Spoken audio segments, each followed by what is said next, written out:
Hello, it's Brian Ashford with Friendly Cleaning again, making another video.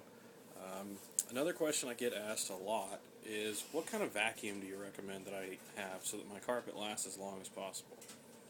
Well, a few things to consider is, buy one you'll use. That's the most important thing in the world. If you like 800-pound Curvies, buy an 800-pound Curvy. It doesn't matter, they work great, but a lot of, your average housewife or whatever doesn't like using them because they're heavy. But if you like it, don't go buy another one. No need to. But if you're truly on the market for one you like, I can tell you with honesty, and I have nothing to gain from this, probably 75% of my customers have Dysons, and not a single one of them ever has anything negative to say about them, except the initial cost is pretty high. They're around $400. But generally, if you can't afford that, or you just can't justify, I'm just not going to spend $400 for a vacuum, I completely understand. I don't have one.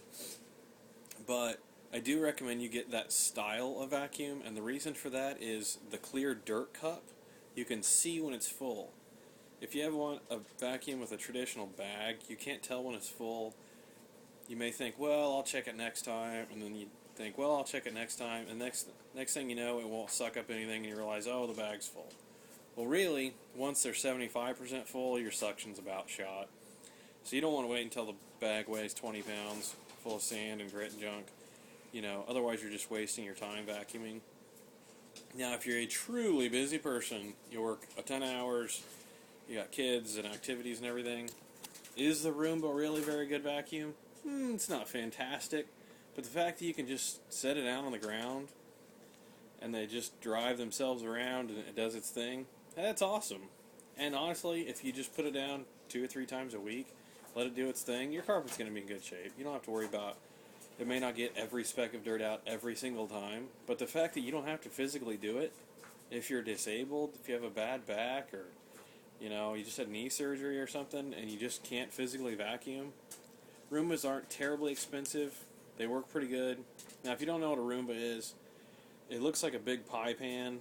They're probably, 18 inches across, and it scoots around the floor robotically and vacuums, and you don't have to do anything. So, like I said, if you're busy and just don't have time, or you physically can't vacuum, they're a great option. Again, so consider, if you are an able-bodied person and can vacuum yourself, buy a vacuum with a clear dirt cup so that you can see for yourself how much dirt is in it.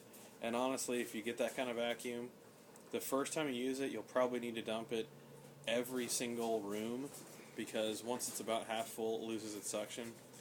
So the first time, if you buy a new vacuum, it's going to have awesome suction and whatnot, so you probably have to dump it every room. Don't push it. Don't waste your time vacuuming when the cup is 2/3 full, 3/4 full, almost completely full. Dump it frequently. You're going to do a better job, get more dirt out, and your carpet's going to last longer, because dirt is very cutting and abrasive. If you look at a piece of sand under a microscope, it's got jagged edges on it. It cuts your fibers and just drastically shortens the life of your carpet. So again, think about those things and buy one that you can afford, and more importantly, one you're going to use.